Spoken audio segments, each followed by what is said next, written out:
a Friday afternoon than Metallica? A new book called Metallica, Every Album, Every Song, is the latest tome from Barry Wood. Delighted to say, joining me live on the line from somewhere extremely rock and roll, I gather, it being a Friday, Barry Wood himself. Barry, good afternoon to you. Hello, thanks for having me on. Brilliant, nice to speak to you. Pleasure is all mine. Whereabouts? Which rock and roll? Las Vegas? Are you backstage in Caracas? Whereabouts are you this morning, mate? This afternoon? Not really. I'm in a very rock and roll place of the county of Lincolnshire, in the UK. One of those great undiscovered rock locations. It's always the quiet ones, you know. Yeah. Okay, so I mean, before we get onto the gods that are Metallica themselves, what's your association with the band then? How did you get them from rock and roll depths of Lincolnshire? What appealed to you about them? Yeah, well, it was a long time ago. I was 14, I think, when I heard the album that the track is from that you just played, Enter Sandman. You know, it was a heavy rotation on MTV, and I was into music. You know, I picked up a lot of influences from my father, but Metallica, it was a sound that I had not heard before. A track from the same album called The Unforgiven, in particular, which I mentioned in the book. I'd never heard anything quite like that. You know, and it sort of floored me, and they pulled me in straight away from then, really. You're a bit of a budding musician. So, is it drums? Is it bass? What do you thrash away on? Yeah, I'm a drummer. Again, from school, I studied drums as well at music college later on, and local bands for many years. Original, first of all. We had a band, and we were pretty good. We had a manager, but we never made the breakthrough. But that now I'm still in a covers band, and we do play Enter Sandman now and again on an unsuspecting audience. So yeah. So at 14. That means you come into it sort of relatively late, I suppose, really. But this is one of the endearing things about, and I always say this about rock audiences. It doesn't matter what brings you in; it's the fact that you get in, and from that you can discover the back catalogue. Because obviously, some people say, "Oh well, Black Album, they sort of sold out in 1990s," but you need to go further back into Master of Puppets if you're a real better. But it doesn't matter, does it? Because it's the starting point. No, that's right. And I was young, I was soaking up all these influences like Pink Floyd, Genesis from my dad. But then Nirvana, No More, Pearl Jam, Metallica, these were my bands at my time, in the early 90s. And you're right, this big Black album, the Metallica album with Enter Sandman, that's their biggest hit in the UK, number 5 in the UK. It is their most successful record. But then, of course, I discovered the albums before that, like you say, Master of Puppets and Ride the Lightning. And these albums, again, spoke to me like no other, really. And they made sense as well, because they've come from there. They've come into the 90s, into more rock mainstream. Because you've got to remember, in the 90s, rock was king of Def Leppard, Guns N' Roses. These were big acts, and this was big music. And they joined that, but then again, they moved away from that later on as well. Yeah. So they bring it all. They bring it all, really. I mean, one of the things you can say about Metallica is that because Metallica have got that thrash background, and they come to rock and roll from a different place, because they come out of the new wave of British heavy metal, right. which is which is Maiden, and obviously originally Def Leppard, but then Def Leppard go to California and get Californiaized.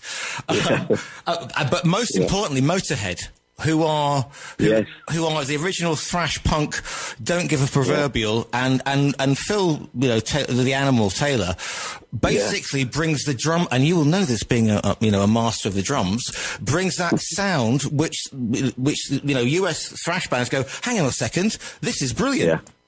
That's right.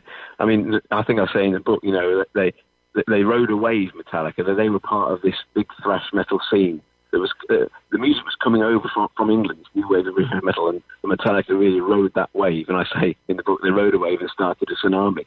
So a bit of a pun, a bit of a cheesy, a cliche, but that's right. And talking about the drums as well, Lars Ulrich, the drummer of Metallica, was the real driver of this band. He had the vision. He was the writer with James Hetfield, and he was really And I do go on about it in the book a bit too much. I think my editor would say, you're going on about the drums too much here. Well, hang on, I am a drummer.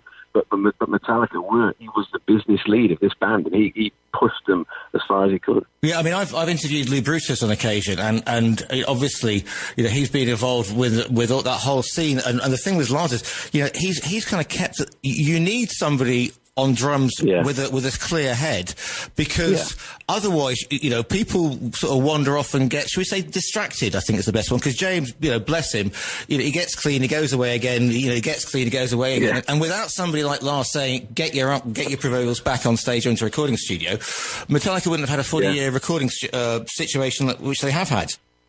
Not at all, no. And I do reference that in the book, the fact that they have had these ups and downs at Metallica, I guess which massive band wouldn't, with all the trappings of fame and fortune that comes with it.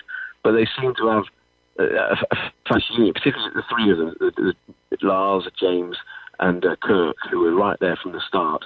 And they've had a few different bass players, but that trio are really cemented together, and they seem to want to work together and to create new music and new sounds, as the years go by.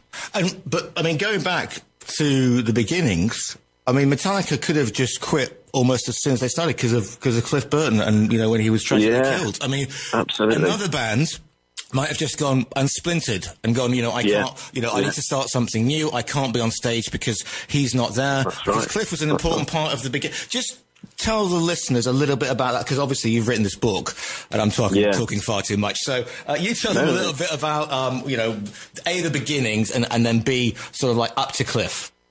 Well, that is really interesting you mentioned Cliff, because he was integral to those first three albums. When they arrived on the scene, they were part of this scene, and that first album of theirs, Kill 'Em All, it wasn't groundbreaking really. It didn't sell massively, but there was a bit of a buzz around it, and they built on that with the second album, and they really became, I say in the book, they became the Metallica with their second album, Ride the Lightning.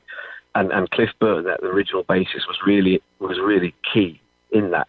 His melodic style, the way he played the bass guitar, was the sound of Metallica really from that second album. He used the bass guitar like a normal guitar, if you like, and he would compose a lot of the melodies on an acoustic guitar, and he brought that to the band. He had a classical background. He was a classically trained musician, so he had the theory behind it.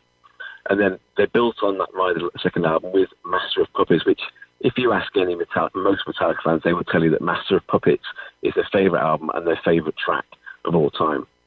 And that they were really going somewhere. And then, unfortunately, tragically, just after the album was released while they were on tour, their tour bus skidded off the road, and Cliff was killed. So they had to regroup, but it was devastating for them. And I didn't play on this actually quite as much as I could have in the book, but I think that they would have sounded very, very different to Metallica, today, had Cliff remained in the band. Yeah. I think he would really have explored a different angle for them. And I think when they got their new bassist, Jason Newsted, they pushed on into that sort of mainstream success. They probably would have had that with Cliff, but it would have sounded a lot different, I think. Yeah. Probably not as angry as it was. Yeah, exactly. Because I mean, you make a valid point there. Cliff bringing classical training to a bass, because if you know the bass, it's not just somebody pumping away in the background with the drummer. Well, that's an important part. But you can play the bass on so many different octaves and levels that it can be, And absolutely. and I'm going to go back to this one again. But if you listen to the way that Lemmy played bass with Motorhead, he never played it as a dunk, dunk, dunk. It was always quicker, but B, it was always almost as a rhythm instrument rather than just as something underpinning the lead guitarist and the lead singer. Exactly. That's a very good point, because the album they brought out after Cliff's unfortunate end with the new bassist, and I do say this in the book, that album, And Justice for All, you cannot hear the bass. It is completely hidden. The drums are far too high. The guitars are cranked up. There is no bass guitar there, and that certainly would not have happened if Cliff had been in the band. So they kind of lost their way, really. I think they wanted to carry on, but they kind of didn't know how to. But that album they released was their most successful one up to there. It had a great track on it called One, which is a track that you really, if you're new to Metallica, you should go to that track as one of the first ones. That won them a Grammy in 1990. and was one of their live staples that they played all the way through their career. But there was no bass guitar on that record, and that is a tragedy, really. But the other thing that you got to bear in mind as well is, if you think about the mid '80s, okay, I mean this is my period, okay. So imagine me with me big hair, because it is because from the new wave of British metal that comes, and then we get we've got Motorhead and we've got Maiden and as I said, Def Leppard go over to the States and get Americanized. Dio's with Sabbath, Ozzy's off his head somewhere. The whole bit, and suddenly we get this situation where we get Shudder, big hair metal, Cinderella, Motley Crue, excuse me, just had to spit in the corner, Motley Crue, Nelson, all those terrible bands, and obviously Metallica are coming from a different point of view. They're coming in with with Slayer, with Anthrax, etc. Yeah, but it's not a good. It's not shifting units, as the saying goes. And bands like Slayer and Anthrax kind of get the MTV generation thing going, but Metallica kind of get a little bit. Not lost, but they don't get reappreciated until bands like Nirvana and Soundgarden, especially Soundgarden and Pearl Jam come on the scene, and then they come in with that one, and suddenly it all makes sense. It does. I think that movement, that grunge movement, in Seattle, it did help. It certainly didn't hinder Metallica at all. And of course, you've got to remember those early '90s. Guns N' Roses were the band, the rock band, in the world, the most successful band in the world, and indeed Metallica toured with them, a joint headlining concert, a tour in the sort of early '90s. So again, Metallica, they were savvy. They knew what they were doing. They'd had this big record, and they knew the rock was really starting to grow again in the early '90s, and they managed to stay relevant and continue on. And let us not forget that isn't Lars trained as an accountant as well? Am I correct in that one? Is he business studies? Because he's the one who goes, we can make money off this. Exactly. He is the driver behind this thing. Absolutely. He constantly is on the money books. And he doesn't miss a trick, that's for sure. So when it comes to writing something like this, track on track, apart from having a very understanding partner, because you do a dad blog, don't you, as well? I mean, the Metallica dad blog is obviously combining two things. But there's an Enter Sandpit joke in there somewhere. Anyway, very good. Yeah. Did you sort of squirrel yourself away and basically go through making notes on every track? Basically, yes. That's how it works. It was an interesting time. It took about 18 months to really pull together, and I had a couple of breaks in there where you'd have a few weeks off and come back to it fresh eyes, and that's really helpful, because you tend to think you're writing the best thing in the world, and then you come back to it, weeks later, and think, oh God, what have I just written there? So it's good to come away from it. But alongside this book, I was also doing a creative writing master's degree as well, and I managed to pass that as well. Okay, congratulations. Thank you. So it was a challenge, but it was kind of a labour of love. Metallica are, if not my favourite band, then I've got two, Queen and Metallica. I think Queen really are my favourite band of all time, but Metallica have always been there for me as well. So they're probably joint. So it was, but I knew all the songs. I had all the albums. I've had a history. I've been to see them 4 times myself. So I knew a lot anyway. But you have to go back to the start, listen to every album, listen to every track, listen to them again, it's not a biography, it's not a history of Metallica. It is this is what this sounds like, this is what it makes me feel like, this is what's happening. And if you're a fan, I think you'll enjoy it. But if you're new to Metallica and you only know 1 or 2 tracks and you're thinking about listening to the back catalogue, then I think it's good. You can pick it up whenever. You can go to a certain track album, and it's kind of like a little pocket reference book. But here's the thing. But because music is subjective. And I mean, I will always say this because music can make you feel. Music is a time machine, and somebody can put a record on or pop up on a playlist, or you can be, in the car, and a record will come. Perhaps you've forgotten about it, and suddenly, bang, you're back there. Yeah. It can be a night with mates. It can be in the kissing rain, waiting for a bus on your Sony Walkman. Ask your parents. Yeah. Anything like that, And so we all have a really sort of intimate yet subjective relationship with music. So how do you put that across? Because we know you're a fan, you're a fan, but to express that without going, I think it's really good, because anybody can write that. So it must be A, really difficult to put that down and not keep repeating yourself. And B, when you go back and listen to it, surely suddenly even more reveals itself. That's another very good question, a very good point. And yes, I am a fan, and it was very hard to be objective and approach it from a non-fan viewpoint. But there are songs that I like more than others, and there are reasons why. Maybe the musicianship's not quite there, or there are certain things that I thought could have worked better. And Lars was not the greatest drummer, and he still isn't the greatest drummer of all time. And certainly when they started, he was very basic, rudimentary. And he learned sort of on the road and got better. But it's kind of a review from a fan, and I think I do say that at the end of the book. I am a fan at heart, and if you want to know how these songs make someone feel, then have a read. And there is a lot of history in there about tours, about the recording process, But each track I kind of take it on its own merit. So describe a bit about the lyrics, the structure, that kind of thing. Don't go into any sort of theory, music theory, anything like that. It's all about what you hear when you put on that CD or put that needle on the vinyl, what comes out of the speakers, how it makes you feel and what you hear. And do you think the part of success of Metallica, I mean, apart from the fact that, obviously, and I always say this, that like rock fans are fans like no other. They will stay with the band forever. You only have to look at the Queen tributes to believe. I mean, you can't move for a Queen tribute. No. The number of bad Freddie Mercury I've seen in the last 10 years. But rock fans will kind of, they will stay, if they like a band, they will stay with them through, shall we say, an interesting period, and then when they come back, as long as they are genuine, as long as they are not trying to reinvent themselves or get too up their own proverbials. And I think with Metallica, they are normal guys, aren't they, with their own problems? But they don't come on like Kiss. They don't come on like, they're certainly not precious. That's right.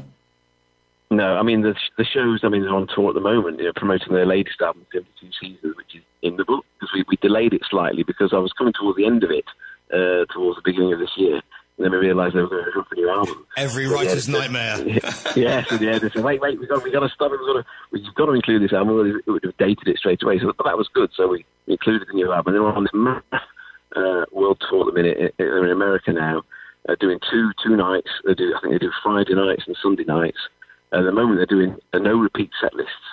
So, they're covering songs right from the first album right to the current album. And all these shows are big, in the round stage sets with pyros and 2 drum kits and all this. It's a big show, but they're playing the songs. There's no augmentation in there. I don't think there's any backing or anything. It's just drum kit, 2 guitars and a bass guitar, and that's what you hear. And then that's what the fans love. They know that they're going to get an album with solid metal and rock tracks on there, and they may be a bit different to that first album, and they may be very different to that big commercial album, but they'll still be songs that you can relate to, you can rock out to, and you want to hear again and again. Absolutely. The book is called On Track Metallica. Every album, every song. It's by Barry Wood, who we're talking to today. Barry, if people want to find you online, because I know you've got a couple of Instagram sites, because I've just been stalking you, where can they find you and find more information about what you're up to? And also, your band, if they're in the general Lincolnshire area, where can they track you down in the nicest way? Yeah, you can find me on Twitter and Instagram at Barry L. Wood, B-A-R-R-Y, letter L, Wood, Barry L. Wood, and on Facebook, Barry Wood. I think you'll find a picture of my son in a Metallica onesie. So, don't find it's me. And the band I'm in is called Junkyard Dukes, and you can find them on Facebook at Junkyard Dukes Band.